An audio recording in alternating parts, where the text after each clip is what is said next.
Frank, au téléphone ce matin, cette bonne vieille technologie qui nous abandonnera jamais. Ben oui, la bonne vieille technologie du téléphone. Au moins, c'est un téléphone cellulaire. Là. Je suis pas après le connecter dans le mur. Non, c'est ça, effectivement. Mais quoi que ça sonnerait peut-être mieux, on sait pas. Ouais, c'est ça. Hey, comment vas-tu? Hey, je vais commencer avec le bout de quétaine. Là. Bonne et heureuse, man. Bien content que tu sois de retour dans Montréal Live pour 2024. Ben oui, vous autres aussi. Bonne année, puis bonne année à tous nos auditeurs. Hein? Oui, ben oui. On les aime, les livers. Yes. On parle de quoi aujourd'hui, François?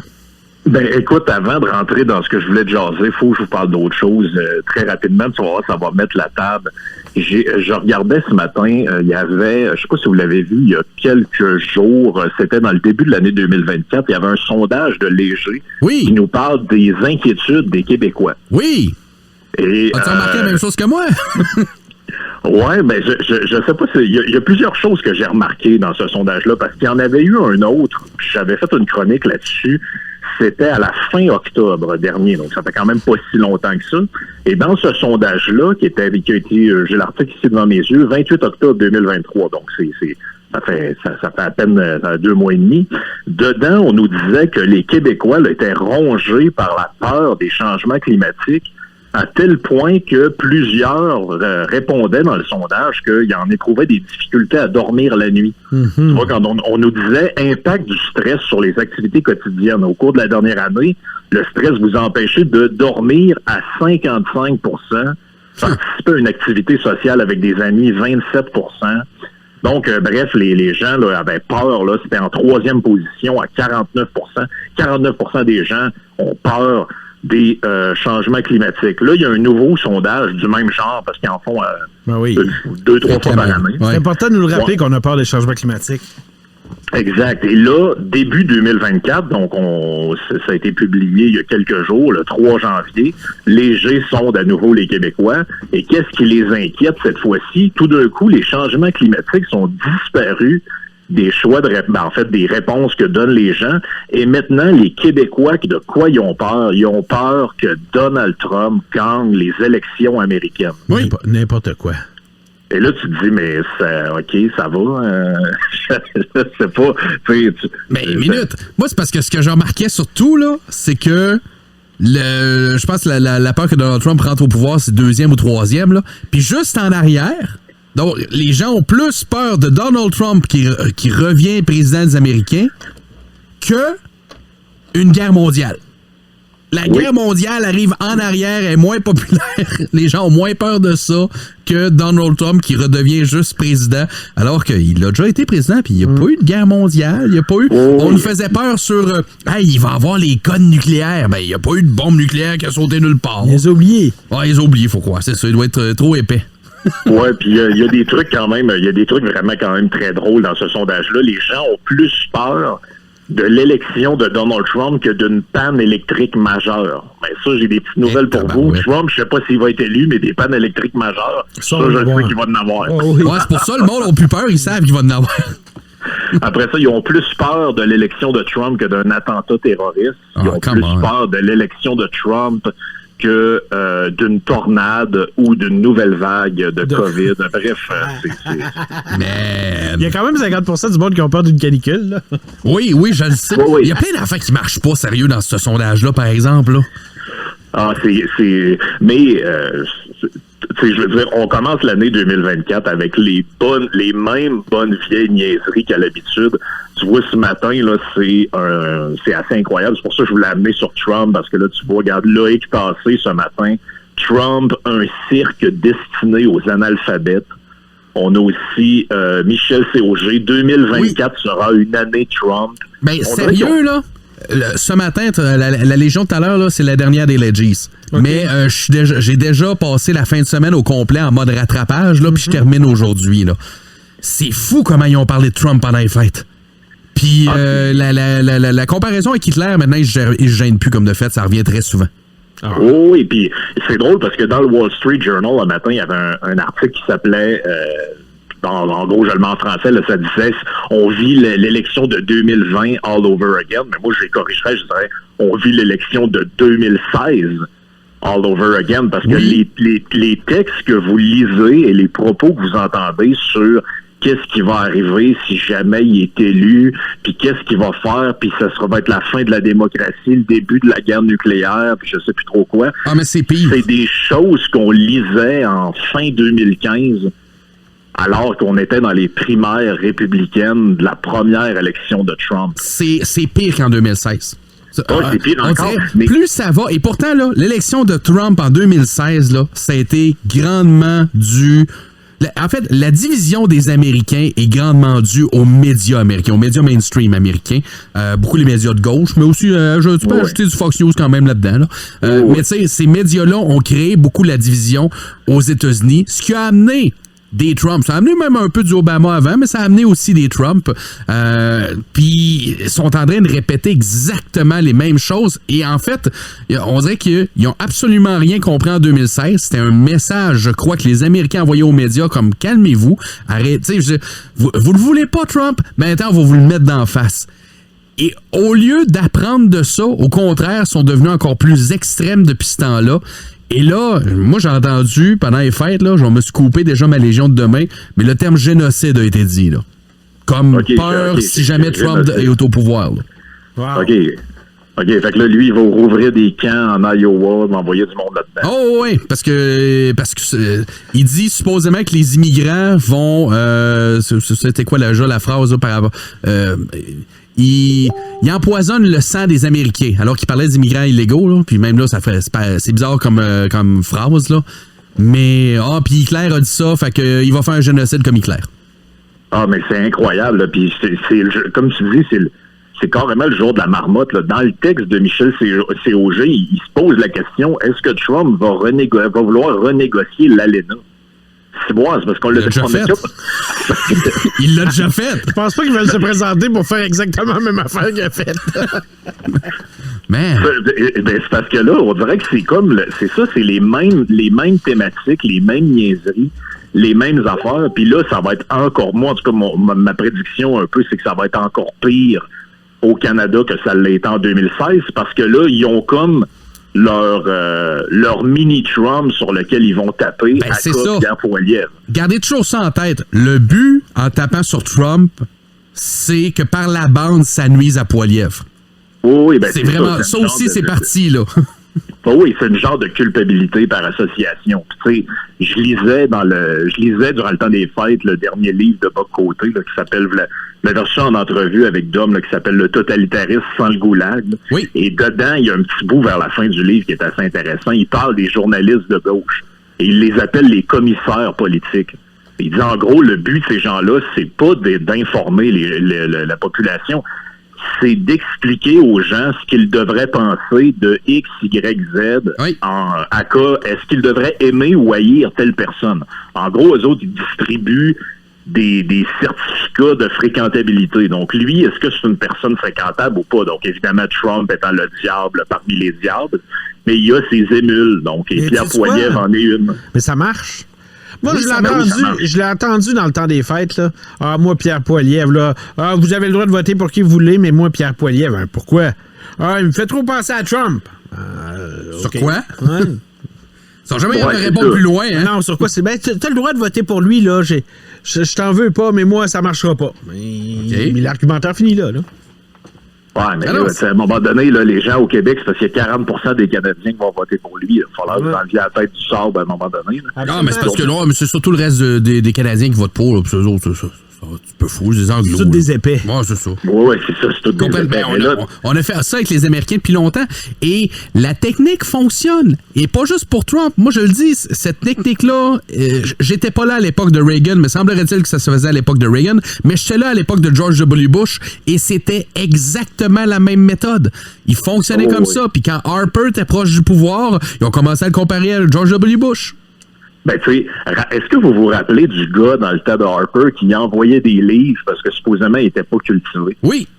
Je me rappelle plus du nom de ce gars-là, c'est un genre d'acteur, je sais pas trop. Lui, là, à chaque semaine ou mois, il envoyait des livres à Stephen Harper en disant, là, faut qu'il se cultive. Là, ce gars-là, il connaît rien. Il est vraiment pas brillant. La culture, c'est pas important pour lui, puis ouais, mais là, je sais pas, là, mais avez-vous vu le premier ministre qu'on a en ce moment? D'après moi, il est dû pour une caisse de livres. C'est Yann Martel. Ouais, ça, qui est un auteur. Je sais pas, là, mais le gars qui a de la misère à parler en français, en anglais, dans toutes les langues, on dirait que c'est comme sa langue seconde, là, qui est faire de premier ministre. D'après moi, il est dû 3-4 caisses de livres, mais personne n'y en envoie. Zéro. Personne n'y en envoie. Ben, et là, il va choisir ceux avec lesquels il y a des images.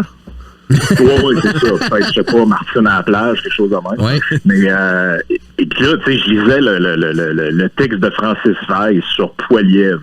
Et là, l'année, écoute, on commence 2024, on est déjà là-dessus. Et là, ils nous disent, c'est comme une série de chroniques là, de la presse qui s'appelle « Ce qui n'arrivera pas en 2024 ». C'est très drôle, là, c'est presque une parodie, là, cette section-là. Et là, le texte s'appelle « Poilievre admettra ses mensonges ». Donc là, vous comprenez que ça, c'est ce qu'il fera pas. Donc, en gros, Poilievre, c'est un menteur. Et il avouera pas que c'est un menteur en 2024. Mais est-ce que la presse, elle, en 2024, va avouer qu'elle fait de l'activisme politique ou va falloir juste le deviner comme on le fait d'habitude? Parce que les gars, je vous le dis, ce texte-là, c'est n'importe quoi. Là. C'est, en gros, Pierre Poilievre ment sur la taxe du carbone. Ouais. C'est extraordinaire. Il y a plein d'économistes qui disent que c'est bon. Ça marche. By the way, les économistes qui prônent la taxe carbone, ils disent aussi que ça devrait servir à remplacer d'autres taxes. Mais ça, c'est pas dit souvent, par contre. Il faudrait juste rappeler ce bout-là à M. Veil. Là. Et là, mais c'est parce que les journalistes là, qui ont menti pendant des mois de temps en nous disant que l'inflation, c'est à cause de la guerre en Ukraine puis du COVID-0 en Chine, eux, est-ce qu'ils vont nous dire en 2024 que finalement, Poilievre, il avait pas mal raison sur bien des points sur l'inflation, puis qu'eux nous ont induit en erreur durant 1 an et demi, 2 ans? Es-tu en train de faire une chronique, ce qu'on ne vous dira pas en 2024? Oui. Ouais, ben, ça ressemble un peu à ça. Hein. Ben, ils disent jamais en même temps, mais tu sais, moi, j'écoute tout. Fait qu'à un moment donné, là, pendant les fêtes, ça, je me souviens plus si je l'ai sorti en extrait, on verra, là, mais pendant les fêtes, j'en ai entendu dire, là, c'est parce que les dossiers sur lesquels Pierre Poilievre, il monte, ça devrait être les dossiers de la gauche, ça devrait être les dossiers du NPD, tu sais, s'occuper des pauvres, puis le fait qu'on n'arrive plus, puis tout ça. Ouais, mais ça, Poilievre, il vous en a parlé avant. Il vous en a parlé alors que personne jasait de ça, que les journalistes, en fait, au contraire, disaient « Ah, il est-tu talent, lui, nous jaser de ça? » là, parce que c'est de l'économie, puis c'est des chiffres, puis ils comprennent rien là-dedans. Là. Puis là, à un moment donné, ils se sont rendus compte que « Hey, oh, minute, ça intéresse le monde. Ah, tiens, ça fait partie du quotidien des gens. Ah, tiens, ils montent d'un sondage. On n'avait pas vu ça venir. » Ah non, puis tu sais, les arguments qui sont utilisés sont complètement loufoques. Là. Rappelez-vous, quand Poilievre a commencé à dire « Écoutez, l'inflation... » c'est parce que il y a trop d'argent qui est en circulation dans l'économie. On a tout fermé, on s'est mis en pyjama, on a fait des FaceTime, puis on a commencé à faire notre pain. Pendant ce temps-là, le gouvernement, pour pas que tout s'effondre, il a inondé le marché, puis il a inondé l'économie d'argent avec des chèques imprimés out of thin air. Là, on le met pour que tout le monde comprenne. Là. Ils ont imprimé du cash, puis ils l'ont shooté dans l'économie.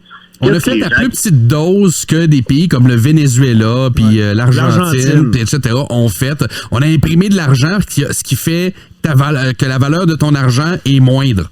Ben oui, exact. C'est carrément ça. Et qu'est-ce que les opposants disaient? Ils disaient, ben là, franchement, l'inflation, c'est mondial.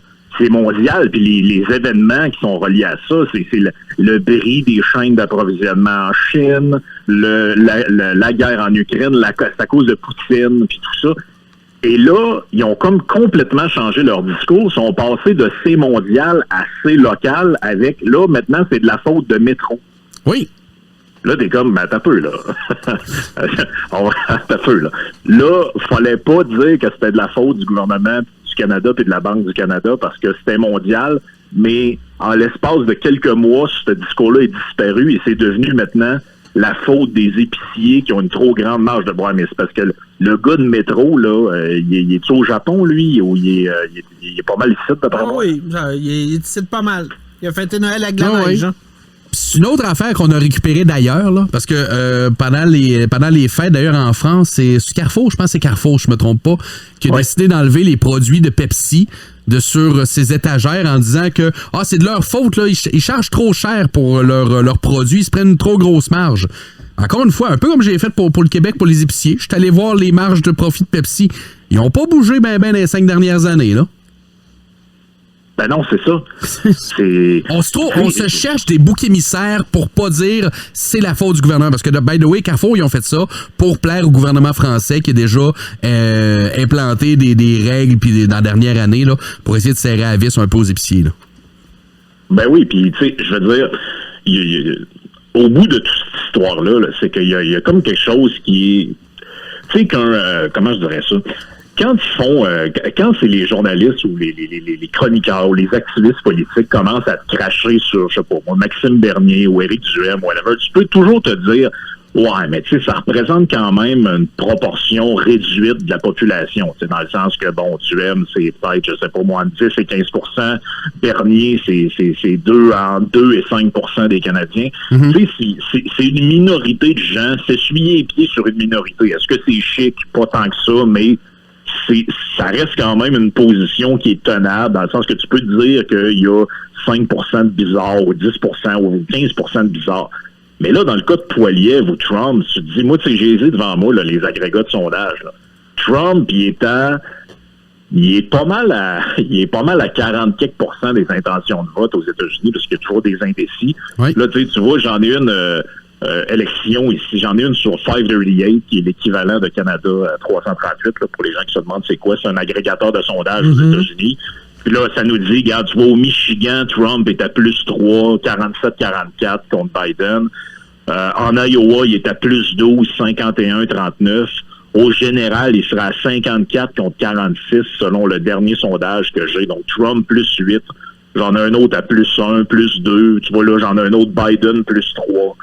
Là, on parle de centaines de millions de personnes, là. Au Canada, Poilievre, s'il fait 40% des intentions de vote, on parle de au-dessus de 10, 15, presque 20 millions de personnes. On s'approche de ces chiffres-là tranquillement. 15 millions de personnes qui peut-être envisagent de... Là, tu sais, il peut pas avoir 15 millions de Canadiens qui sont complètement virés sur le top à l'extrême droite ou complètement fous. Là. Pas plus les Américains. Droite, là. Ben ça, ils vont le dire. Ben oui, c'est là qu'ils sont rendus. Ils sont même en France. Dans le fascisme, puis ce genre de choses. Oui. Oui, puis si vous suivez un peu, les gens qui suivent un peu l'actualité française, là, extrême droite, c'est comme devenu dépassé. Maintenant, c'est ultra droite. Ah, okay. Donc là, extrême, c'était passé. Probablement, il faut être à ultra. Je sais pas, dans 2 semaines, ça va peut-être turbo-droite. Mais ça sera pas méga-droite. Ça sera pas de turbo-droite, ça va être la droite turbo. Pas pareil. OK, ouais. Des mots quand même importants. C'est comme le gars de l'ONU qui essaie toujours de se réinventer sur jusqu'à quel point ça va être l'apocalypse avec le climat, là. Ben oui, mais Manin, je sais pas pourquoi. On dirait que tu disais, Dom, ils ont comme rien compris en 2016. Ils ont rien compris. Ils refont toujours mais on dirait que c'est carrément ça. Ils refont toujours les mêmes affaires. Trump, il est encore plus dangereux qu'il l'était. Poilievre, il est encore plus fou qu'Harper. Tu sais, à un moment donné, tu te dis, ouais, mais les gens, ils pognent plus vraiment ça. Puis tu sais, je regardais la campagne de peur contre Poilievre qui est commencée là, depuis qu'il a sorti son documentaire politique sur le logement. Là, ça a été il y a plein de mensonges dans ce... ou d'exagérations.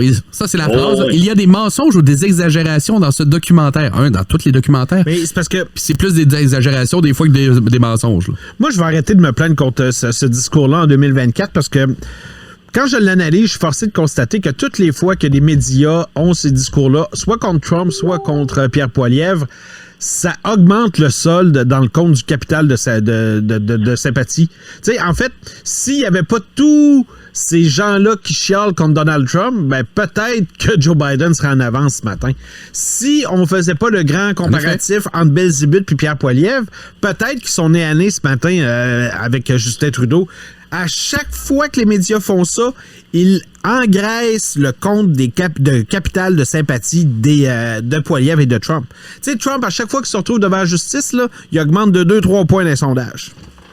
Non, écoute, je veux dire, s'ils n'ont pas réussi à le couler avec la photo du mugshot, je veux dire, ça n'arrivera jamais. T'as totalement raison, Dan, sérieux, parce que moi, en fait, Donald Trump qui revienne, je trouvais que c'était dépassé puis c'était plus son temps. Après la fin de semaine de tout ce que j'ai entendu, puis c'est beaucoup du rat-can, là, je pense que je voterais pas. Moi, je suis à la même place que toi. L'année passée, je me disais... Ils ont besoin d'une... Puis moi, c'était ça pourquoi je voulais que Trump rentre en 2016. Je me disais, les médias américains ont besoin d'une leçon. Ont besoin d'une claque d'en face. Et j'espérais... Regarde, je me fais des faux espoirs comme ça, là. J'espère qu'ils vont apprendre, puis ça arrive pas. Ben non, puis tu sais, je veux dire...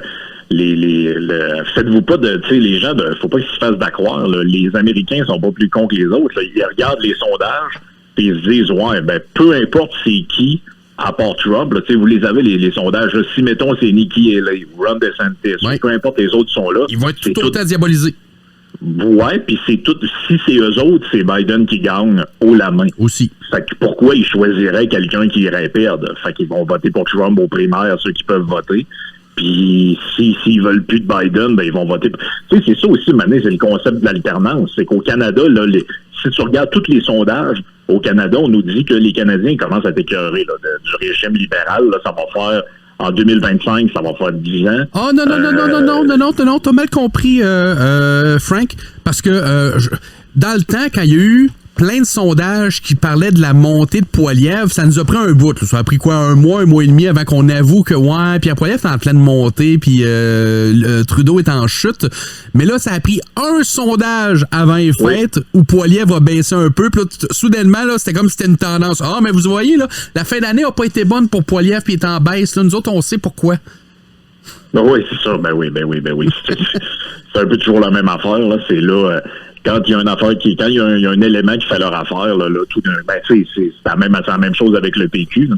Il y a eu, à un moment donné, il y a eu un sondage qui nous a montré que le PQ chauffait la CAQ. Là, la CAQ, c'était fini. Puis bon, on jette ça au vidange. Le prochain premier ministre, c'est PSPP. Oui. Attendez une seconde. On va faire les gilets. On peut se calmer les nerfs un peu aussi. Là. Je me souviens que quand Pauline a déclenché les élections, elle espérait avoir un mandat majoritaire. On sait jamais ce qui se passe là, dans une élection. On sait jamais quand est-ce que quelqu'un peut se mettre le poing dans les airs ou se mettre les pieds dans les bottines. C'est ça. Ça va vite. Oui, ça va très vite. Puis, tu sais, je veux dire, c'est spécial qu'on soit le 8 janvier et on est déjà en début 2024 dans les mêmes... Tout ce qu'on aurait dû jeter aux poubelles en 2023 sur les billets incroyables dans les articles, dans les journaux, le fait que c'est toujours les mêmes affaires, la même agiter les mêmes peurs, répéter les mêmes niaiseries. Tout ça, là, j'ai déjà tout vu ça en 8 jours de nouvelle année. Je me dis, bon, ben ça commence vraiment bien. S'il y en a qui espéraient des grands changements, puis là, tout d'un coup, qu'on reparte sur un autre track, là, je pense que 2024 va ressembler beaucoup à 2023. En 2024, Frank, continuons. C'est ça. Continuons. C'est tout, pas compliqué. Hey Frank, je te remercie infiniment. Yes. Encore une fois, bonne et heureuse, on s'en reparle mercredi. Yes, ciao. Bye bye.